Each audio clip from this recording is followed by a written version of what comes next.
अगर आप मेरे चैनल पर नए हैं और अभी तक चैनल को सब्सक्राइब नहीं किया हुआ तो जल्दी से चैनल को सब्सक्राइब कर दे, वीडियो को लाइक और शेयर कर दे। शुक्रिया। लास्ट एपिसोड के एंड पे हमने देखा था कि नैन किलिंग फैमिली का यंग मास्टर वापस अपने फादर के पास आता है तो उसकी हालत भी खराब होती है, वो भी मार खा के आया होता है। अपने फादर को बताता है कि मेरा यंग मास्टर जाओ बहुत अच्छा है, बहुत ही जल्दी रॉयल अकेडमी के एग्जामिनेशन देने के लिए जाने वाला है, वो एग्जाम को पास करके रॉयल अकेडमी का एक मेंबर बन जाएगा। फिर साथ ही वो अपने फादर से कहता है, फादर मैंने इसको फाइट करते हुए देखा है, वो तो मेरी बहन से भी ज्यादा अच्छा है, वो बहुत ही अच्छे से फाइट करता है। मेरी बहन भी तो रॉयल अकेडमी को ज्वाइन करने के लिए जाने वाली है, तो अगर ये एग्जाम को पास कर लेगी तो मुझे लगता है कि वो भी एग्जाम्स को आसानी से पास कर लेगा। तो वहीं पर उसकी बहन भी आ जाती है। इसकी बहन का नाम केट नैन किलिंग होता है। तो केट उसे कहती है, मोटे बेवकूफ कहेंगे, तुम्हारी हिम्मत कैसे हुई यहाँ पर अपनी बहन के सामने किसी और का नाम लेने की? तुम्हें लगता है कि हर कोई यहाँ पर रॉयल अकेडमी को ज्वाइन करने के लायक होता है? मुझे लगता है कि वो लॉन्ग फैमिली के रिसोर्सेज को यूज करते हुए सिफारिश वगैरह करवा के वहाँ पर रॉयल अकेडमी का मेंबर बनेगा। वैसे तो उसके पास इतनी क्वालिफिकेशंस नहीं हो सकती क्योंकि मुझे पता है कि वो एक कचरा है। हमारी हिम्मत कैसे हुई यहाँ पर मुझे उससे कम मांगने की? लगता है कि तुम मुझसे भी मार खाना चाहते हो। नेक्स्ट सीन में रॉयल अकेडमी का दिखाया जाता है। तो फाइनली रॉयल अकेडमी का सीन आ ही गया। यहाँ पर बहुत सारे स्टूडेंट्स होते हैं, ये सारे के सारे स्टूडेंट्स यहाँ पर एग्जाम देने के लिए आए होते हैं। हर साल यहाँ पर रॉयल अकेडमी वाले एग्जामिनेशन रखते हैं और एग्जामिनेशन के पास सिर्फ और सिर्फ 100 बच्चों को ही सिलेक्ट किया जाता है। यहाँ पर बहुत ही टफ एग्जामिनेशन होती है। हमारा जाओ जो यहीं पर बैठा होता है, साथ ही उसका मंकी बैठा होता है। ये दोनों यहाँ पर बैठकर कुछ खा रही होती है, जबकि वहाँ पर बहुत सारे लोग उसके आग के पास फिर रहे होते हैं, यानी बहुत सारे बच्चे होते हैं जो कि वहाँ पर सामने फिर रहे होते हैं। बहुत ही जल्दी एग्जामिनेशन स्टार्ट होने वाले हैं। अरे जाओ को फाइनली यहाँ पर उसका पहला दोस्त मिलने वाला है, उसकी अकेडमी का पहला दोस्त। एक लड़का वहाँ पर आता है और उसे कहता है, व्हाट्स ब्रो, तुम्हारा नाम क्या है? तो इस लड़के का नाम क्लाउड वान होता है। हमारा जाओ से कहता है, मेरा नाम जाओ जुई है, तुम कौन हो? तो वो भी वहीं पर बैठ जाता है और उसे अपना नाम बताता है। वो हमारे जाओ के साथ ही बैठ जाता है और उसे कहता है, मेरा नाम क्लाउड वान है। साथ ही वो अपनी स्टोरी सुनाना शुरू कर देता है। तो ये कुछ ज्यादा ही बातूनी सा बंदा है। वो उसे कहता है, मैं यहाँ पर एक औरत से तंग आकर इस टेस्ट को देने के लिए आया हूँ, वो मेरे पीछे ही पड़ गई थी, इसी वजह से मुझे ये टेस्ट देने के लिए आना पड़ा। उम्मीद करता हूँ कि मैं टेस्ट को पास करके अकेडमी का हिस्सा बन जाऊँ, क्योंकि मुझे लगता है कि जितना ज्यादा इंसान हैंडसम होता है उतना ही ज्यादा उसके लिए मुश्किल क्रिएट होती है। जाओ उसकी बातें सुनने के बाद गुस्सा हो रहा था और कहता है, ये किस तरह यहाँ पर बैठकर अपने आप को हैंडसम कह रहा है। साथ ही हमारा क्लाउड वहाँ पर शर्माते हुए हमारे जाओ से कहता है, एक बार मैं अकेडमी में चला जाऊँ, वहाँ पर जितनी भी सीनियर सिस्टर्स होंगी वो सारी की सारी मेरी खूबसूरती और मेरी हैंडसमनेस को देखकर मेरे पीछे पड़ जाएंगी, क्योंकि तुम थोड़े कम खूबसूरत हो, इसी वजह से अगर तुम मेरे साथ रहोगे तो वो लड़कियां मुझे ज्यादा तंग नहीं करेंगी। जाओ उसकी बात सुनते ही वहाँ पर कहता है, बकवास बंद करो, क्या तुम्हें लगता है कि मैं तुमसे कम खूबसूरत हूँ? साथ ही वहाँ से कहता है, अच्छा ठीक है, मैं तो बस मजाक कर रहा था। क्या उसे कहता है, अच्छा ठीक है, मुझे पता है तो मजाक कर रहे थे, लेकिन पता नहीं कि मैं इस टेस्ट को पास कर पाऊंगा या नहीं, क्या पता मैं तुम्हारे साथ वहाँ पर होऊंगा भी या नहीं। तो क्लाउड वान उसे कहता है, परेशान होने की जरूरत नहीं है, देखना हम दोनों इस टेस्ट को पास करेंगे और दोनों ही जाकर सीनियर सिस्टर्स के साथ मजे करेंगे। साथ ही उसकी नजर उसके मंकी के ऊपर पड़ती है। तो वान उसे कहता है, तुम्हारे इस मंकी का क्या नाम है और ये मंकी कौन सी ब्रीड का है, ये कौन सी नस्ल का है, ऊपर से इसके 6 कान क्यों है? तुम्हारा जाओ से कहता है, ये तो वहाँ से काम सा मंकी है, जंगली मंकी है जिसे मैंने उठा लिया था, ये कोई बड़ी बात नहीं है। तो क्लाउड वान उसे कहता है, तो क्यों ना तुम अपने इस बंदर को मुझे बेच दो, तुम इसे कितने में बेचोगे? हमारा जाओ से कहता है, मैं तुम्हें इसे पैसों में नहीं बेचूंगा, अगर तुम्हें ये चाहिए तुम इसे रख सकते हो, अगर ये तुम्हें लाइक करे तो मैं तुम्हें इसे फ्री में दे दूंगा। तो वो मंकी भी काफी गुस्सा हो जाता है, उसके गाल खींचता है और साथ ही गुस्से के साथ वहाँ से स्क्रीच करते हुए चला जाता है और साथ ही उसे जुबान भी दिखा रहा होता है। वान उसे कहता है, लगता है कि तुम्हारा बंदर गुस्सा हो गया, वो तुमसे काफी ज्यादा प्यार करता है। क्लाउड वान उसे कहता है, लड़के तुम तो वाकई में बहुत ज्यादा अच्छे और इंटरेस्टिंग इंसान हो, चलो फिर ठीक है, अकेडमी में ज्वाइन करने के बाद हम दोनों एक दूसरे के दोस्त बन जाएंगे और वहाँ पर जितनी भी लड़कियां मुझे मिलेंगी आधी लड़कियां मैं तुम्हारे लिए छोड़ दूंगा।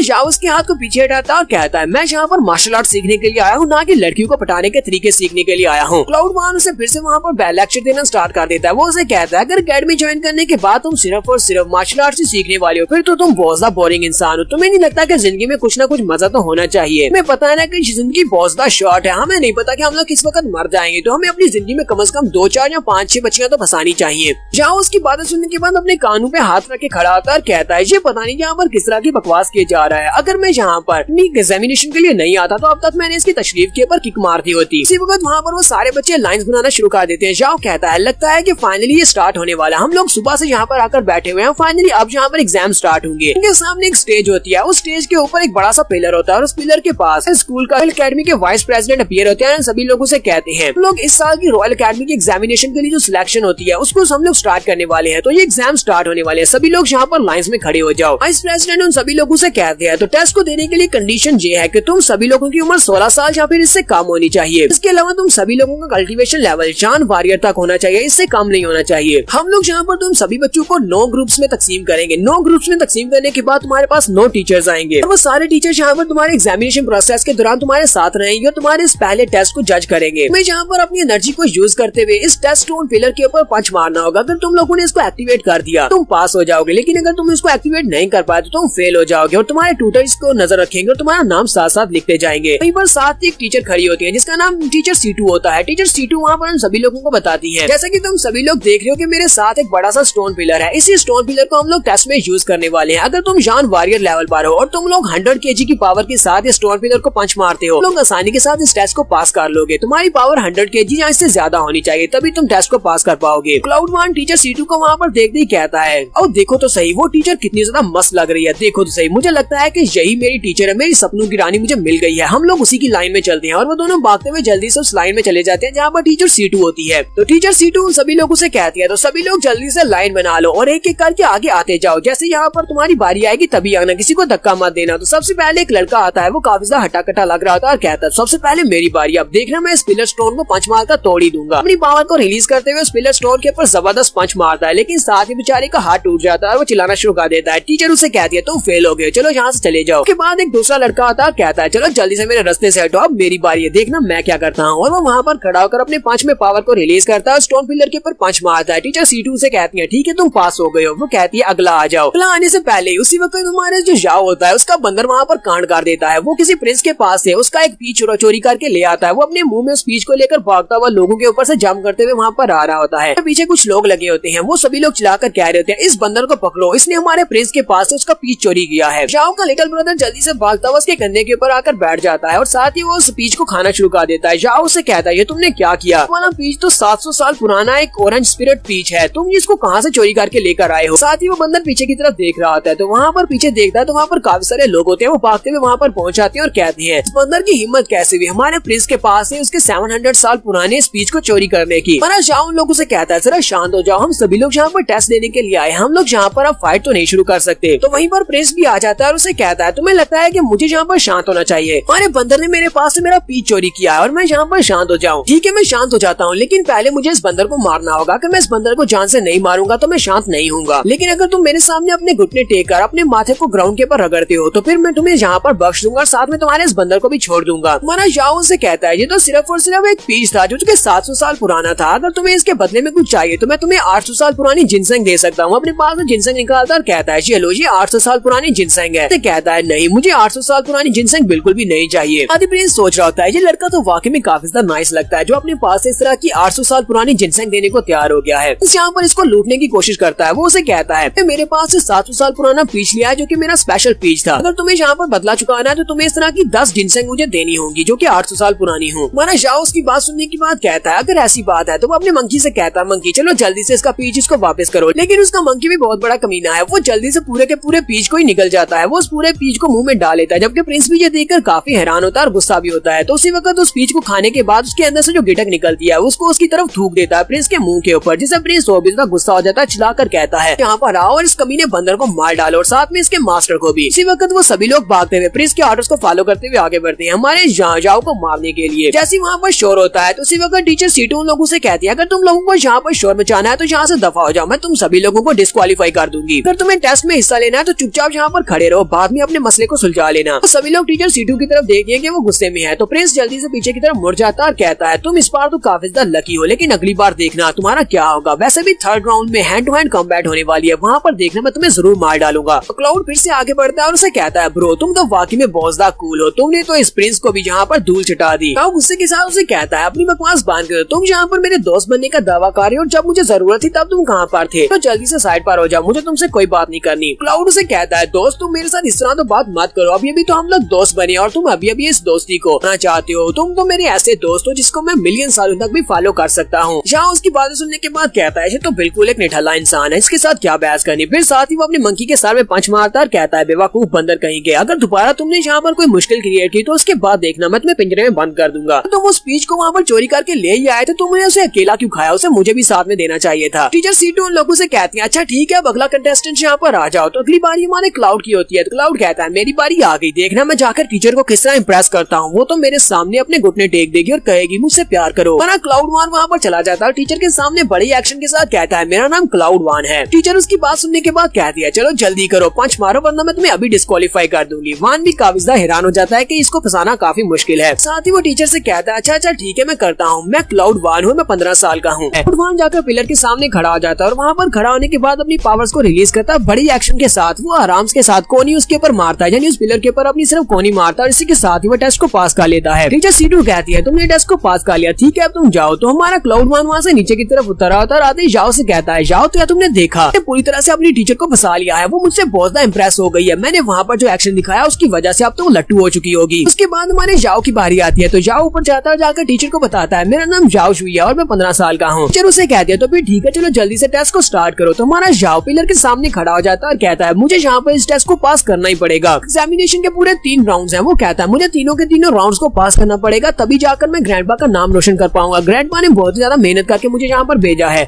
जाओ अपने 5वें पावर को रिलीज करने के बाद अपनी डीमन पावर्स को बारो करता है और उस पिलर के ऊपर एक जबरदस्त पंच मारता है। जब वो उसे पंच मारता है तो वहाँ पर जबरदस्त एनर्जी निकलती है। बाकी के सभी देखने वाले भी काफी ज्यादा हैरान होते हैं कि ये लड़का तो काफी ज्यादा टफ लगता है, जबकि वहाँ पर टीचर C2 भी खड़ी ये सोच रही होती है तो जान लेवल के वॉरियर्स की कल्टीवेशन वाले लड़कों के लिए, लेकिन इसके पंच से तो लगता है कि इस लड़की के पास एक लो लेवल के जनरल की पावर है। टीचर C2 हमारे जाओ से कहती है ठीक है तुम टेस्ट पास कर गए, चलो नीचे चले जाओ और अगला आ जाओ। तो जाओ ऊपर से नीचे उतरता है तो सामने क्लाउड खड़ा होता है। क्लाउड उसे कहता है तुम तो वाकई में बहुत ज्यादा अच्छी हो, तुम्हारी स्ट्रेंथ वाकई में बहुत ज्यादा अच्छी है, अगर कंपटीशन के दौरान कभी हम दोनों का आपस में सामना होता है तो प्लीज इतनी पावर के साथ मुझे पंच मत मारना। उसे कहता है ये तो आगे कंपटीशन में देखेंगे, और साथ ही वो सोच रहा होता है एक बार कंपटीशन में हमारा सामना होने दो, सबसे पहले तो मैं तुम्हारा मुंह बंद करवाऊंगा। उसके बाद वाइस प्रेसिडेंट वहाँ पर आते हैं और सभी लोगों से कहते हैं तो तुम्हारा पहला टेस्ट कंप्लीट हो चुका है, पहले टेस्ट के बाद जितने भी बच्चे एलिमिनेट हुए हैं वो सभी लोग जा चुके हैं, अब तुम सभी लोग बचे हो, तो तुम्हारे सेकंड टेस्ट की बारी है। सभी लोगों को एक स्पेशल स्पेस के अंदर एंटर किया जाएगा, उस रूम के अंदर वहाँ पर 9 लकड़ी के बने हुए लोग होंगे जो कि एनर्जी के साथ मूव करेंगे। तुम्हें उन सभी के साथ फाइट करना होगी, उनको हराकर दूसरी तरफ बाहर निकलना होगा। अगर तुम लोग उन सभी को हराकर दूसरी तरफ बाहर निकल पाते हो तो तुम लोग टेस्ट को पास कर जाओगे। तुम लोग उनको हराए बिना भी वहाँ से बाहर निकल सकते हो, लेकिन ये बहुत ज्यादा मुश्किल है। मैं तुम लोगों को इस टेस्ट की कॉन्सिक्वेंसेस पहले ही बता देता हूँ। वहाँ पर जितने भी लकड़ी के मैन है वो सारे के सारे तुम्हारे जितनी स्ट्रेंथ रखते हैं उन्हें कभी भी कम मत आंकना कि वो सारे लकड़ी के बने हुए हैं, लेकिन उनके पास अपनी कॉन्शियसनेस है, वो तुम्हारे पर अटैक कर सकते हैं। तुम्हें उन सभी से बचते हुए वहाँ से निकलना होगा, या तो तुम इस टेस्ट को पास करोगे या फिर तुम बुरी तरह से मार खा के फेल हो जाओगे। इस टेस्ट के दौरान तुम्हारी जान भी जा सकती है, इसी वजह से तुम्हें यहाँ पर पहले सोचना होगा क्या तुम इस टेस्ट को देना चाहते हो या नहीं। उसके बाद तुम्हें 10-10 के ग्रुप्स में उस रूम के अंदर भेजा जाएगा, तुम सभी को मिलकर वहाँ पर उस टेस्ट को पास करना होगा। सभी लोग उस स्पेशल रूम के सामने जाकर खड़े हो जाते हैं और 10-10 के ग्रुप्स में बढ़ जाते हैं। फुटबॉल हमारे जाओ से कहता है लगता है कि ये वाला राउंड काफी ज्यादा मुश्किल है। तो वहाँ पर कुछ बच्चे होते हैं जो कि पहले राउंड में वहाँ पर अंदर गए थे और वो मार खाने के बाद वहाँ से बाहर आते हैं, तो लोग दूसरी तरफ बाहर निकल जाते हैं, वो पास हो जाते हैं। जो मार खाकर वापस निकलते हैं वो फेल हो जाते हैं। तो क्लाउड कहता है जरा उन सभी लड़कों की तरफ देखो तो सही, वो सभी लोग हमसे हाई लेवल के वॉरियर्स हैं, लेकिन वो भी मार खा के बाहर आ गए हैं, लगता है कि हमारे लिए भी ये टेस्ट काफी ज्यादा मुश्किल होने वाला है। जबकि हमारा जाओ कहता है मैं एक लो लेवल के जनरल के साथ फाइट कर सकता हूँ, तो मुझे लगता है कि मैं इस टेस्ट को आसानी से पास कर लूंगा। उसके बाद क्लाउड की बारी आती है, इस बार क्लाउड की बारी पहले आ जाती है। क्लाउड से कहता है तुम यहाँ पर ज्यादा परेशान ना होना, मैं दूसरी साइड के ऊपर तुम्हारा इंतजार करूंगा। उसे तो ऐसे लगता है जैसे वो टेस्ट को पास कर लेगा। अभी उसे कहता है ठीक है फिर तुम्हें बेस्ट ऑफ लक, तुम्हें दूसरी साइड के ऊपर ही मिलता हूँ। क्लाउड वन वहाँ पर अंदर चला जाता है। क्लाउड वन के चले जाने के बाद काफी देर गुजर जाती है और काफी देर गुजरने के बाद मिस C2 कहती है जाओ शुई और बाकी के सभी लोग बच्चों का वो नाम बोलती है और कहती है चलो तुम्हारी बारी है, तुम सभी लोग अंदर चले जाओ। जाओ काफी ज्यादा खुश होता है और कहता है तो क्लाउड यहाँ पर बाहर नहीं निकला, इसका मतलब यह कि उसने टेस्ट को पास कर लिया और वो दूसरी तरफ जा चुका है, तो अब मेरी बारी है, मैं पीछे कैसे रह सकता हूँ। अगर वो बेवकूफ इस टेस्ट को पास कर गया तो मैं भी पास करूंगा। लेकिन जैसे वो लोग अंदर जाते हैं वहाँ पर सबसे पहले तो एक लड़के को पंच पड़ता है जिससे उस बेचारे के दांत भी टूट जाते हैं। तो उनके सामने लकड़ी के बड़े बड़े पुतले होते हैं और वो लकड़ी के पुतले उनके ऊपर अटैक कर रहे होते हैं, जबकि वो लड़के कह रहे होते हैं कोई तो मेरी मदद करो। वो उनको बड़ी बुरी तरह से पीट रहे होते हैं, यानी कि उनके पास इतना तो दिमाग तो नहीं है कि वो उनको पीट कर वहीं पर नीचे बेहोश करके फेंक देते हैं, जबकि वो सभी लोग जो बाहर की तरफ निकल जाते हैं और फेल हो जाते हैं। जाओ की टीम में जितने भी बच्चे थे वो सारे के सारे फेल हो जाते हैं और अकेला हमारा जाओ बचता है। अब वहाँ पर पूरे 9 लकड़ी के पुतले हैं, वो सारे हमारे जाओ की तरफ देख रहे होते हैं। यहाँ पर फाइट स्टार्ट होने वाली है। सबसे पहले एक लकड़ी का पुतला आगे बढ़ता है और जाओ को किक मारता है, जाओ उसकी किक को अवॉइड करता है। फिर दूसरा पुतला आगे बढ़ता है, उसे पंच मारता है, तो जाओ अपने बाजू को सामने करते हुए उसके पंच को ब्लॉक करता है, लेकिन उसके साथ हिट होता है। जाओ कहता है यहाँ पर तो बहुत सारे लकड़ी के पुतले हैं, मुझे इन सभी को अवॉइड करना होगा और ऊपर से इनकी स्पीड भी ज्यादा है। फिर से एक लकड़ी का पुतला आगे बढ़ता है, हमारे जाओ को एक जबरदस्त पंच मारता है। वो अपने दोनों बाजू को सामने करते हुए पंच को ब्लॉक करता है, लेकिन लुढ़कता हुआ पीछे काफी दूर जाता है। जाओ कहता है ये सारे के सारे लकड़ी के पुतले तो वाकई में काफी ज्यादा स्पेशल हैं, इसी वजह से यहाँ पर बहुत सारे बच्चे फेल हो गए हैं। इस राउंड के लिए जो 2 मेंटोर होते हैं जो कि सबको जज कर रहे होते हैं वो वहीं पर अंदर ही खड़े होते हैं। एक का नाम मेंटोर व्हाइट होता है और एक का नाम मेंटोर ब्लैक होता है। वो दोनों एक दूसरे से बात कर रहे होते हैं। व्हाइट कहता है तुम्हें क्या लगता है कि ये लड़का यहाँ पर और कितनी देर तक टिक पाएगा। ब्लैक उसे कहता है मुझे लगता है कि ये लड़का और 15 से 20 मिनट तक यहाँ पर टिक पाएगा, क्योंकि इसकी रेजिस्टेंस काफी ज्यादा अच्छी है, ये इनके सामने काफी अच्छे से उनके अटैक्स को ब्लॉक कर रहा है। मुझे तो लगता है कि सिर्फ 30 मिनट में इसका काम तमाम हो जाएगा। व्हाइट उसे कहता है लेकिन मुझे ऐसा बिल्कुल भी नहीं लगता, क्यों ना हम लोग यहाँ पर आपस में एक शर्त लगा लें। लेकिन ब्लैक उसके साथ यहाँ पर शर्त नहीं लगाता। तो जाओ वहाँ पर फाइट कर रहा था और कहता है ये सारे के सारे लकड़ी के पुतले तो काफी ज्यादा स्पेशल और पावरफुल है, मुझे इन सभी से बचना होगा तभी मैं पार जा पाऊंगा। अभी तो एग्जिट यहाँ से काफी ज्यादा दूर है,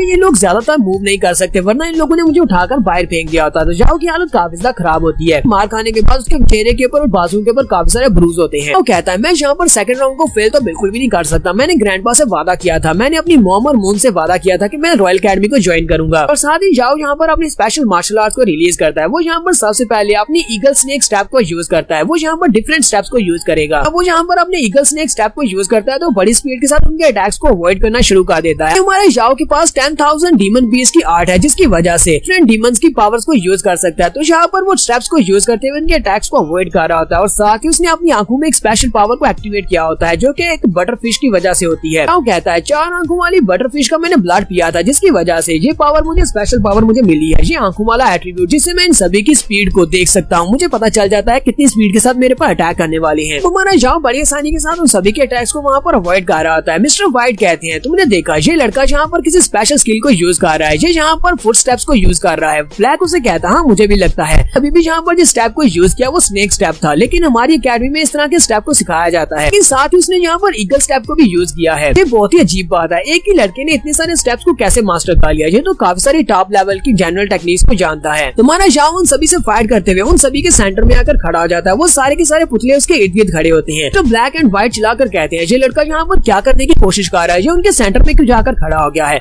तुम्हारा जाओ उनके सेंटर में खड़ा होने के बाद जल्दी से ऊपर की तरफ जंप करता है। ऊपर की तरफ जंप करने के बाद वो अपने हाथों में अपनी पावर को रिलीज करता है और स्पेशल स्किल जिसका नाम क्रेजी किलिंग होता है उसको यूज करते हुए मिलिट्री की स्पेशल टेक्निक जो कि कमांडर जैन ने उसको सिखाई थी वो स्लॉटर बॉक्सिंग वाली टेक्निक को यूज करते हुए उन सभी के माथे के ऊपर अपनी एनर्जी के साथ पंचेस मारता है। क्या कहता है ये वाला माहौल काफी ज्यादा अच्छा है, मुझे लगता है कि मुझे यहाँ पर अपनी स्टार्टर बॉक्सिंग को ही यूज करना चाहिए, मैं इसको प्रैक्टिस भी कर सकता हूँ। वो उन सभी के माथे के ऊपर मारता है, जिसके माथे के ऊपर वो पंच मारता है वो सारे के सारे वहीं पर गिर जाते हैं। जाओ कहता है ये तो वाकई में बहुत ज्यादा अच्छा है, मैंने इन सभी के ऊपर अपनी स्लॉटर बॉक्सिंग के साथ अटैक किया और इनमें से काफी सारे गिर चुके हैं, बहुत ही कम बचे हैं। दो और पुतले भागते हुए इसके ऊपर अटैक करने के लिए आगे बढ़ते हैं। तो हमारा जाओ दोनों हाथों में अपनी पावर्स को रिलीज करता है और सिर्फ अपने हाथों को साइड के ऊपर करते हुए उन दोनों को अपना पंच मारता है जिससे वो दोनों भी वहीं पर नीचे गिर जाते हैं और उनके अंदर भी क्रैक्स पड़ जाते हैं। हमारे जाओ ने जहाँ पर 6 पुतलों को हरा दिया, अब सिर्फ वहाँ पर 3 ही पुतले बचे हैं। तो जाओ बाकी के 3 पुतलों की तरफ देखता है, वो गुस्से के साथ उसकी तरफ देखते हैं जबकि मिस्टर व्हाइट और मिस्टर ब्लैक दूर खड़े ये सब कुछ देख रहे होते हैं। इसके साथ ही हमारा जाओ यहाँ पर अपनी स्लॉटर बॉक्सिंग के मूव को यूज करते हुए जिसके साथ वो special move crazy throat slaughter होता है उसको यूज करता है। पुतले के गले के अंदर अपनी उंगलियों को धंसा देता है जिससे वो भी वहीं पर नीचे गिर जाता है। उसने उस पुतले को भी डिस्ट्रॉय कर दिया है। फिर बाकी के 2 पुतलों को भी वहाँ पर बड़ी आसानी से हराकर आगे की तरफ चलना स्टार्ट करता है। वो एग्जिट के रास्ते से बाहर निकलने वाला है जबकि मिस्टर व्हाइट और ब्लैक दोनों रास्ते में खड़े होते हैं। मिस्टर व्हाइट कहते हैं आज तक कोई भी इस टेस्ट को इस तरह पास नहीं कर पाया, सभी लोग मार खाकर यहाँ से बाहर निकले लेकिन इसने 9 के 9 पुतलों को आसानी से हरा दिया और यहाँ पर अभी तक सही सलामत अच्छी कंडीशन में है।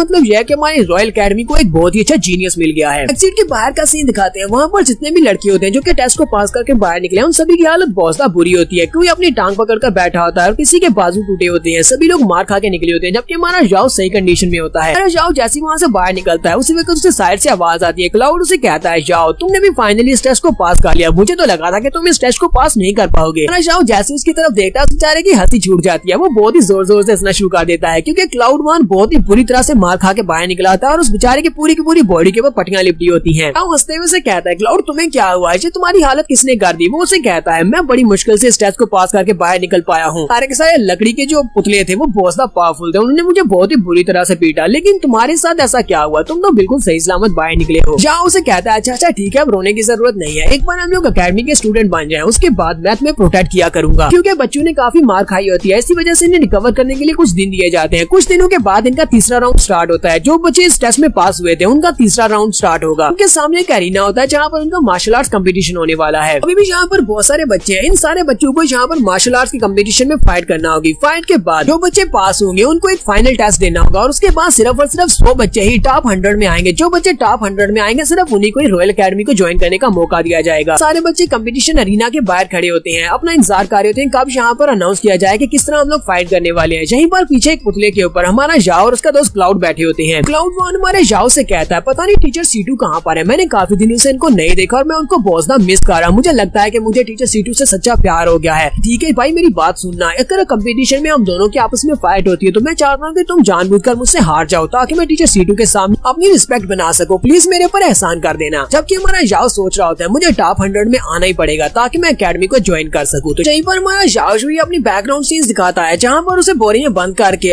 होपलेस अबीस में फेंक दिया गया था। वो कहता है मुझे अपनी फेट को खुद कंट्रोल करना होगा, मेरे पास और कोई भी रास्ता नहीं है, मुझे इस एकेडमी को ज्वाइन करना ही है। और बहुत सारे ऐसे लोग हैं जो मेरे से उम्मीद लगाकर बैठे हुए हैं, उन सभी को मेरी जरूरत है, जैसे मुझे उन सभी के लिए सब कुछ करना होगा। जाओजुई भी यहीं पर सब कुछ सोच रहा होता है कि उसी वक्त केट नैन किलिंग वहाँ पर आती है और उसे कहती है लड़के क्या तुम्हारा नाम जाओजुई है? तो क्लाउड वन उसको देखते ही उसके नाक से ब्लड बहना शुरू हो जाता है और कहता है ये लड़की तो बहुत ज्यादा खूबसूरत है। तो केट नैन किलिंग उसकी बात सुनने के बाद से कहती है बकवास बंद करो, यहाँ से दफा हो जाओ। माना जाओ से कहता है हाँ मेरा नाम जाओजुई है, क्या मैं तुम्हारा नाम जान सकता हूँ? क्या मैं तुम्हें जानता हूँ? तो केट उसे कहती है तुम्हें मेरा नाम जानने की जरूरत नहीं है, लेकिन मैं तुम्हें एक बात बता दूं, अगर रिंग में कंपटीशन के दौरान हम दोनों की फाइट अरेंज होती है तो मैं तुम्हें बहुत ही बुरी तरह से पीटने वाली हूँ। फिर साथ ही वो वहाँ से पीछे की तरफ मुड़ जाती है। वो कहता है ये क्या हुआ, पता नहीं ये लड़की कौन थी यहाँ पर आकर ये सब कुछ कहकर चली गई। तो क्लाउड आगे बढ़ता और कहता है ब्रो तुमने तो इतना अच्छा माल छुपा कर रखा हुआ है, तुमने मुझे पहले क्यों नहीं बताया कि तुम्हारे पास एक गर्लफ्रेंड भी है? जल्दी से मुझे भी इसके साथ इंट्रोड्यूस करवाओ। जाओ उसे कहता है मैं तो खुद इस लड़की को नहीं जानता कि ये कौन है, और तुमने सुना नहीं कि वो यहाँ पर गुस्से के साथ मुझे धमकी देकर गई है, तुम्हें किसी एंगल से वो मेरी गर्लफ्रेंड दिखाई देती है। तो जाओ उसे कहता है मुझे लगता है कि वो लड़की तुम में इंटरेस्टेड है, इसी वजह से वो तुमसे बात करने का बहाना ढूंढ रही थी और वो तुमसे इस तरह की बात करके गई है। जाओ कहता है तुम्हारे दिमाग का कोई भी इलाज नहीं कर सकता, तुम तो लड़कियों के लिए कुछ ज्यादा ही पागल हो। वाइस लीडर वहाँ पर आते हैं और सभी लोगों से कहते हैं तो तुम सभी लोगों का तीसरा राउंड यहाँ पर स्टार्ट होने वाला है, ये कंपटीशन का तीसरा राउंड है। तीसरे राउंड को हम लोग जब यहाँ पर स्टार्ट करेंगे तो तुम सभी लोगों को ड्रा दिए जाएंगे, उसके अंदर से तुम्हें अपने नंबर निकालने होंगे, जिसके पास में नंबर आएंगे वहाँ पर 1 नंबर वाला 2 नंबर के साथ फाइट करेगा और 3 वाला 4 के साथ फाइट करेगा। तो इस राउंड में तुम्हारे जितने भी टीचर्स हैं वो सारे के यहाँ पर रेफरी का काम करेंगे। वे लोग यहाँ पर तुम्हारी स्ट्रेंथ को देखेंगे, जो भी यहाँ पर मैच को हार जाएगा वो फेल हो जाएगा, जो भी यहाँ पर सरेंडर करेगा वो मैच को फेल कर देगा। तुम लोग यहाँ पर वेपन्स को यूज कर सकते हो, लेकिन यहाँ पर एक दूसरे की जान नहीं ले सकते। अगर किसी ने भी यहाँ पर रूल्स को तोड़ने की कोशिश की तो इमीडिएटली उसे मार दिया जाएगा। इसी वजह से रूल्स को फॉलो करना। जल्दी से यहाँ पर आओ और अपने अपने नंबर निकालो। तो सभी लोग बहुत एक्साइटेड हो जाते हैं कि यहाँ पर उनके नंबर निकलने वाले हैं। जाओ और उसके साथ क्लाउड दोनों जल्दी से भागते हुए आगे बढ़ते हैं, जबकि वहीं पर पीछे प्रिंस भी खड़ा होता है। प्रिंस कहता है इस बार फाइट में हम दोनों राइवल्स होते हैं, हम दोनों की फाइट होती है, तो फिर ठीक है मैं इस लड़के को मार डालूंगा ताकि मैं अपना गुस्सा उतार सकूं। इसके बंदर ने मेरा पीछ खा लिया। एक और यंग मास्टर भी होता है जिसका नाम मास्टर ची होता है। एक और यंग मास्टर भी होता है जिसका नाम मास्टर ची होता है। मास्टर ची वहाँ पर सभी लड़कों से कहता है अगर जिसका भी मुकाबला यहाँ पर इस लड़के के साथ होता है इस कंपटीशन में, जो भी इसका सामना करेगा, मैं चाहता हूँ कि इस लड़के को इतना ज्यादा पीटो कि इसकी मैडियंस को ब्लॉक कर दो, ये दोबारा से एक बेवकूफ बन जाना चाहिए। कि अगर यहाँ पर तुम लोगों ने इसको इतनी बुरी तरह से नहीं पीटा तो मुझे यहाँ पर इंपीरियल सिटी में बिल्कुल भी मजा नहीं आएगा। सभी लोगों को यहाँ पर पहले जाओजुई को बुरी तरह से पीटने का कह देता है। जैसे वहाँ पर ड्रॉस निकालने की बारी आती है तो सबसे पहले टीचर सीटू उनके सामने अपीयर होती है। टीचर सीटू वहाँ पर बहुत ही फॉर्मल सी ड्रेस पहन कर आई होती है और वो बहुत ज्यादा हॉट लग रही होती है। लड़के उसे देखते ही बहुत ज्यादा एक्साइटेड हो जाते हैं। जाओ और क्लाउड वन वो दोनों भीड़ के पीछे होते हैं, उन लोगों ने अभी तक मिस को वहाँ पर देखा नहीं होता। अचानक से यहाँ पर क्या हुआ, ये सभी लोग यहाँ पर अजीब सी बातें क्यों कर रहे हैं? हमारे जाओ और क्लाउड वन वो दोनों ही उन लोगों को साइड पर हटाते हुए उनके बीच से जब बाहर की तरफ निकलते हैं वो सामने की तरफ देखते हैं, यानी कि वो अरीना के सेंटर में देखते हैं। जैसे वो अरीना के सेंटर में देखते हैं उन दोनों को एक जबरदस्त झटका लगता है। वहाँ पर उनके सामने टीचर सीटू खड़ी होती है और टीचर सीटू को देखते ही वहाँ पर एक बिजली चमकती है। मुर्गा जो कि पहले बैठा होता है वो जल्दी से उठकर खड़ा हो जाता है और बहुत ही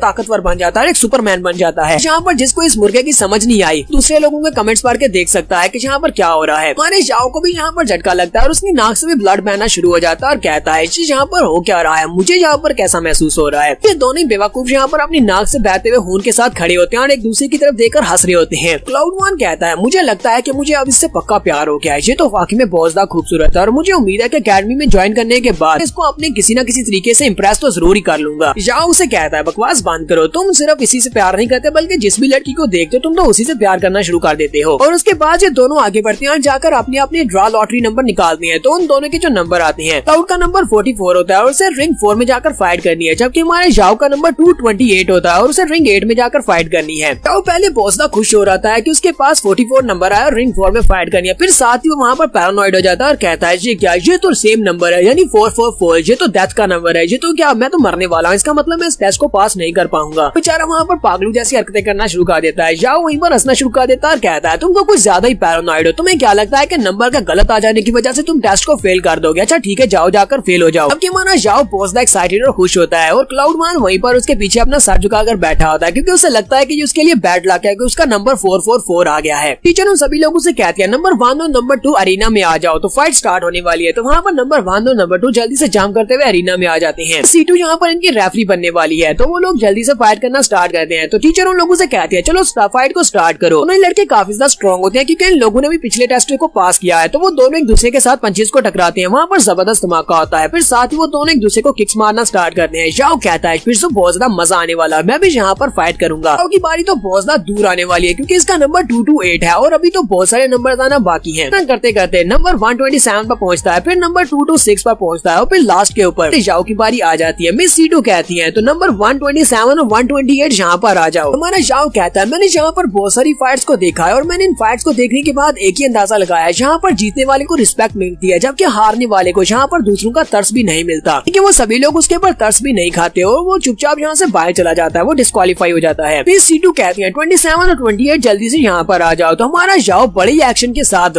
बैक फ्लिप करते हुए जंप करते हुए ऊपर जाता है और अरीना में जाकर खड़ा हो जाता है मिस सीटू के पास। मिस सीटू भी उसे देखकर काफी हैरान हो जाए क्योंकि वो तो पहले इस लड़के से इम्प्रेस है। इसका कल्टीवेशन लेवल लो है लेकिन इसके पास जो स्ट्रेंथ है वो जनरल लेवल की है। बहुत सारी लड़कियां भी वहाँ पर हमारे जाओ को देखकर बहुत ज्यादा ब्लश कर रही होती हैं। वो लोग कहती हैं एक बार जो लड़का अकेडमी में आ जाए उसके बाद हम तो इसको पक्का फंसा लेंगी। जबकि केट नैन किलिंग भी वहीं पर खड़ी होती है। केट कहती है ये लड़का तो बस थोड़ा सा हैंडसम दिखता है, पता नहीं मेरे भाई को इस लड़के में क्या दिखा, ये तो कमजोर सा लड़का है, पता नहीं ये फाइट को जीत भी पाएगा या नहीं। केट कहती है चलो देखते हैं क्या ये इस फाइट को जीत पाता है या नहीं। अगर ये इस फाइट को जीत पाया तो साबित होगा कि ये वाकई में अच्छा है। हमारे जाओ के सामने एक लड़का निकल कर आता है जिसका नंबर 27 होता है और वो काफी हट्टा कट्टा आता है। वो जाओ के सामने आकर खड़ा हो जाता है और उसे कहता है आज देखना मैं तुम्हारा भरता बनाने वाला हूँ। उनसे कहती है चलो ठीक है तुम लोग फाइट को स्टार्ट कर सकते हो। जैसी फाइट स्टार्ट होती है वो लड़का फिर से यहाँ पर डायलॉग मारता है और उसे कहता है लड़के अब जरा बच कर रहना क्योंकि अगर मेरा एक भी पंच तुम्हें पड़ गया तो तुम्हें बहुत ही बुरी तरह से दर्द होने वाला है, इसलिए पहले यहाँ पर सरेंडर कर दो। जबकि हमारा जाओ अपनी स्नेक आर्ट को यूज करते हुए बड़ी स्पीड से भागता हुआ आगे बढ़ता है और उसके करीब पहुंच जाता है। उसे कहता है ये तो वक्त आने पर ही पता चलेगा किसको दर्द होने वाला है। उस लड़के के मुंह पर एक जबरदस्त पंच मारता है, सिर्फ एक ही पंच के साथ उस लड़के के मुंह से ब्लड निकलता है और वो उड़ता हुआ अरीना से बाहर जाकर गिरता है और इसी के साथ ही हमारे जाओ ने अपने पहले मैच को जीत लिया है। हमारा जाओ कहता है मैंने इस वक्त अपने पंच में 200 kg की पावर को यूज किया था जो कि एक पीक लेवल के जान वॉरियर के बराबर की पावर थी। उसके पास तो जीतने का कोई चांस ही नहीं था और हमारा जाओ वहाँ पर उन सभी के सामने खड़ा हो जाता था कि वो सभी लोग उसकी रिस्पेक्ट करें। टीचर सीटू भी कहती है तो जाओ जुई ने अपनी फाइट को जीत लिया है। बाकी के सभी लोग भी वहाँ पर देख रहे होते हैं कि इस लड़के ने एक पंच में अपनी फाइट को जीता है। तो जाओ वहाँ पर उन सभी के सामने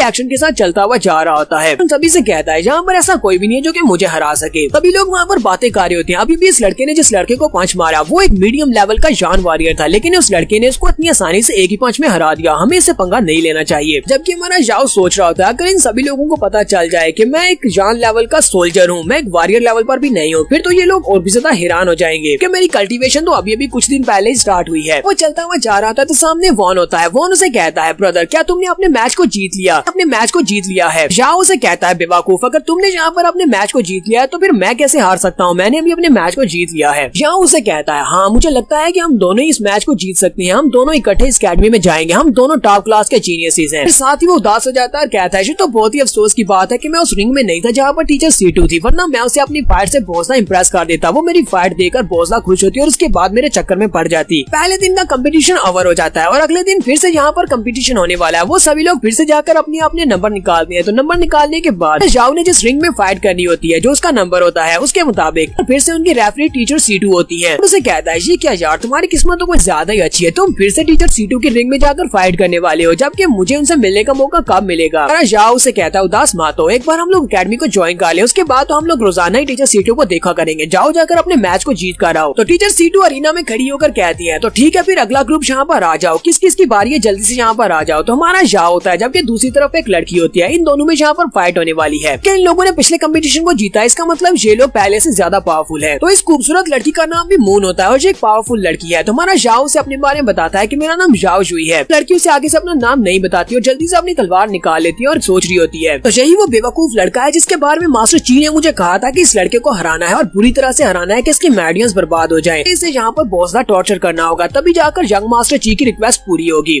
मास्टर ची भी दूर खड़ा ये सब कुछ देख रहा होता है और सोच रहा होता है मुझे नहीं लगा था कि इस बेवकूफ लड़की की फाइट यहाँ पर मून के साथ हो जाएगी, ये तो और भी ज्यादा अच्छा है। मून एक बहुत ही पावरफुल लड़की है और ये आसानी के साथ इस लड़के को हरा सकती है। तो मिस सीटू जैसी वहाँ पर उन लोगों से कहती है चलो ठीक है फाइट को स्टार्ट करो। फाइट स्टार्ट होता ही मून बड़ी स्पीड के साथ हमारे जाओ के ऊपर अटैक करने के लिए आगे बढ़ आती है, जबकि हमारा जाओ उसकी तलवार के अटैक को अवॉइड करता है और कहता है ये लड़की तो बहुत ज्यादा फास्ट है। मून उसके ऊपर पहला अटैक करने के बाद फिर से जंप करते हुए उसे किक मारने के लिए आगे बढ़ती है। तो मून यहाँ पर हमारे जाओ को हराने के मिशन के साथ आई है, इसी वजह से उसे यहाँ पर जाओ को हराना ही पड़ेगा और बुरी तरह से उसे पीटना भी पड़ेगा। वो हमारे जाओ के ऊपर अटैक करती है, पहले उसके ऊपर अटैक करती है, फिर साथ ही वो जंप करते हुए फिर से उसे किक मारने के लिए आगे बढ़ती है। जाओ भी ये सब कुछ देखने के बाद काफी काफी ज्यादा एक्साइटेड हो जाता है। जाओ कहता है इस लड़की के पास तो काफी सारे स्किल्स हैं, पर खड़े खड़े अपनी स्नेक आर्ट को यूज करते हुए उसके अटैक वहाँ पर ब्लॉक करता है। इससे मून जल्दी से जंप करते हुए पीछे की तरफ हट जाती है। वो जंप करते हुए पीछे हटती है और अपनी पावर को रिलीज करते हुए उसे कहती है तुम्हारे पास भी स्किल्स हैं। जबकि हमारा जाओ फिर से जंप करते हुए आगे बढ़ता है और अपने वुल्फ पंच को यूज करते हुए उसे पंच मारने लगता है। उसके मुंह के ऊपर पंच मारने लगता है, जिसकी वजह से मून जल्दी से नीचे की तरफ झुकते हुए अपने पाँव को घुमाती है और उसके चूजे के ऊपर किक मारने लगती है। उसका चूजा बेचारा बहुत ज्यादा घबरा जाता है। तो हमारा जाओ जल्दी से जंप करते हुए साइड पर हटता है और अपने चूजे को बचा लेता है, जबकि उसका चूजा भी वहाँ पर एक लंबी सांस लेता है। जाओ चलाकर उसे कहता है ये क्या बकवास थी, तुमने यहाँ पर ये क्या हरकत की, क्या तुम मेरे चूजे को यहाँ पर डिस्ट्रॉय करना चाहती हो। जबकि मून उसके सामने मासूम बनने का नाटक कर रही होती है। उसके बाद वो फिर से अपनी तलवार उठाती है और उसे कहती है चलो अब बस बहुत हो गया, अब मैं तुम्हें यहाँ पर मारने वाली हूँ। और साथ ही वो अपनी तलवार को लेकर सामने की तरफ आगे बढ़ती है और अपने एक स्पेशल मूव जिसका नाम स्ट्रॉन्ग विंड स्वर्ड शैडो होता है उसको यूज करती है। जाओ भी वहाँ पर खड़े खड़े अपनी पावर्स को रिलीज करता है और उसे कहता है लड़की तुमने यहाँ पर मुझे ये सब कुछ करने में मजबूर किया, अब देखो मैं तुम्हारे साथ क्या करता हूँ। हमारा जाओ बड़ी स्पीड से आगे बढ़ता है। वो स्नेक आर्ट को यूज करते हुए उसके हाथ को पकड़ लेता है। वो उसके हाथ को सीज कर लेता है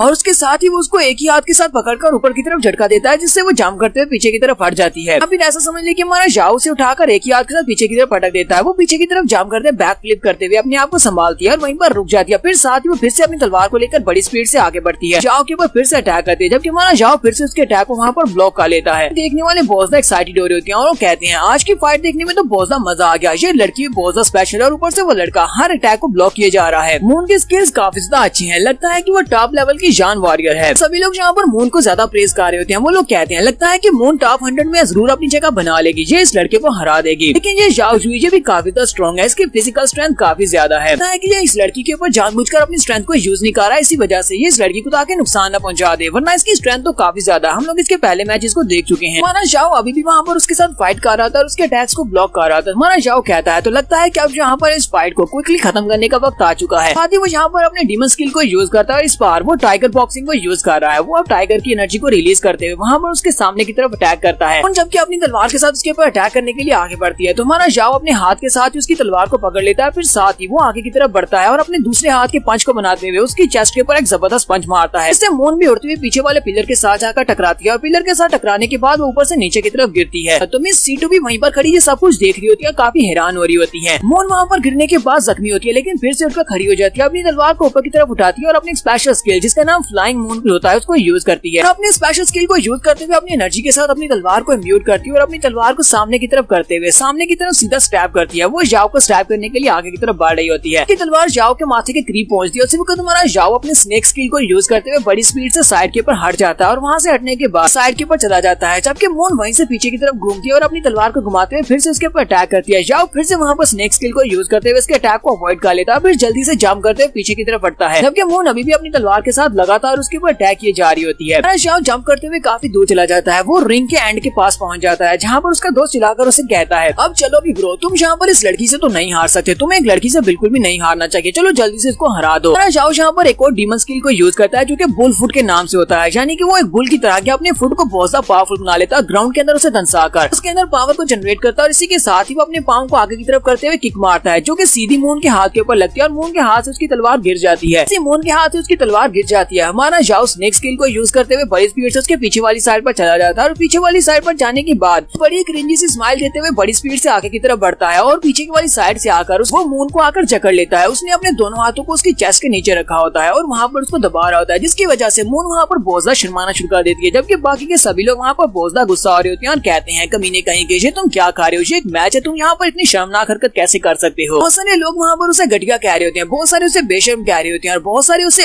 चीयर कर रहे होते हैं क्योंकि उन्हें लगता है कि यहाँ पर बहुत ज्यादा मजा आने वाला है। जंग मास्टर ची भी ये देखने के बाद काफी गुस्सा होता है और वो अपने साथियों से कहता है अगर तुम में से कोई भी अगली बार इसे रिंग में मिलता है तो मैं चाहता हूँ कि तुम इसको मार डालो। हाँ मुझे पता है कि यहाँ पर ओपोनेंट को मारना अलाउड नहीं है, लेकिन तुम इसे मार डालना, बाकी का सारा कुछ मेरे ऊपर छोड़ देना, मैं सब कुछ संभाल लूंगा, तुम्हें मरने नहीं दूंगा। तो हमारा जाओ मून से कहता जबकि तुम यहाँ पर मुझे मारने के लिए आई थी, मैं यहाँ पर सबका ब्लेम मेरे पर नहीं डालना चाहिए कि तुम्हारे साथ ये सब कुछ क्यों हो रहा है, चलो जल्दी से यहाँ पर हार मान लो क्योंकि मैं तुम्हें नुकसान नहीं पहुँचाना चाहता। मून शर्माते हुए चिल्लाकर उसे कहती है मुझे जाने दो, तुम यहाँ पर मुझे इस तरह क्यों पकड़ा हुआ है। हमारे जाओ ने क्योंकि उसको पकड़ा होता है, वो पहले तो वहाँ पर बैटल की हीट में था, इसी वजह से उसे कुछ समझ नहीं आती, लेकिन थोड़ी देर के बाद जब वो शांत होता है तो उसे वहाँ पर उसकी फ्रेग्रेंस महसूस होती है, उसे लड़की के बदन से उसकी खुशबू आती है, साथ ही उसके हाथ जो उसके बूब्स के बहुत ज्यादा करीब होते हैं, उसे टच होता है तो वो कहता है तो बहुत ज्यादा नर्म नर्म है। जैसे वो वहाँ पर स्मेल को महसूस करता है, उसी वक्त वो चूजा जो कि छोटा सा था अब वो एक बड़ा सा मुर्गा बन जाता है और एक सुपरमैन बन जाता है, और वो अपने ऊपर से सारे के सारे कपड़ों को भी फाड़ देता है। तो यहाँ पर पिछली एपिसोड में भी आप लोगों ने ये मुर्गा देखा था, तो यहाँ पर आपको सही से समझ आएगी। मैं आपको ये वाला सीन सही करके दिखा रहा हूँ, जहाँ पर नीचे से कुछ टच होता है जिसकी वजह से मून के चेहरे के एक्सप्रेशन देखने लायक है, उसे भी कुछ महसूस होता है। इसी के साथ ही वो चिल्लाना शुरू कर देती है और कहती है ठीक है मैं हार मानती हूँ, प्लीज मुझे छोड़ दो। फिर वो वहीं पर नीचे बैठ कर रोना शुरू कर देती है। तुम्हारा जाओ यहाँ पर अपने दूसरे मैच को भी जीत चुका है। दूसरे मैच को जीतने के बाद वो बड़ी एटीट्यूड के साथ ऊपर से नीचे उतर रहा होता है, जबकि मिस सीटू कहती है ये लड़का अच्छा और जीनियस है, लेकिन जो एक वुमेनाइजर है यानी कि एक ठरकी लड़का, इसने यहाँ पर जो इस लड़की के साथ हरकत की है वो वाकई में बहुत ज्यादा शर्मनाक थी। मना शाओ हंसते हुए सभी लोगों से कहता है तुम सभी लोगों को अगर मेरे पर गुस्सा करना है तो कर सकते हो। तुम लोग क्या चाहते थे कि मैं वहाँ पर खड़ा रहता और वो लड़की मुझे मार डालती। जो उस लड़की को हराना था, चाहे मुझे यहाँ पर तुम्हारे सामने कुछ शर्मनाक हरकत ही क्यों ना पड़नी पड़े, जब तक मैं जिंदा हूँ तब तक मैं ये सब कुछ कर सकता हूँ। मना शाओ ये सोचते हुए वहाँ से चल पड़ता है, कहता है यही ठीक है, मैं इन सभी के सामने शर्मनाक इंसान ही अच्छा हूँ, क्या इसके कि यहाँ पर एक जेंटलमैन बनकर किसी लड़की के हाथों से हारने के। शाओ अपने रिंग से बाहर निकल आता है। बाहर आने के बाद उसी वक्त उसका दोस्त वान भागता हुआ उसके पास आता है और उसे कहता है ब्रो वाकई में तुम तो मेरे रोल मॉडल बन गए हो। मैं तो यहाँ पर लड़कियों की बात कर रहा था, लेकिन तुम तो मुझसे भी बड़े ठरकी निकले। इसी के साथ ही क्लाउड वहाँ पर लाट टपकाते हुए उसे कहता है तुमने उस लड़की के बारे में क्या सोचा, क्या तुमने वहाँ पर महसूस करके देखा उसके बहुत ज्यादा बड़े बड़े थे। तुम्हारा शाओ गुस्सा हो जाता है, चिल्लाकर उसे कहता है अपनी बकवास बंद करो, मैं सिर्फ और सिर्फ वहाँ पर मैच के ऊपर ध्यान दे रहा था, मैंने ऐसा कुछ भी महसूस नहीं किया। वो उसे कहता है अच्छा ठीक है मैं तो बस मजाक कर रहा था।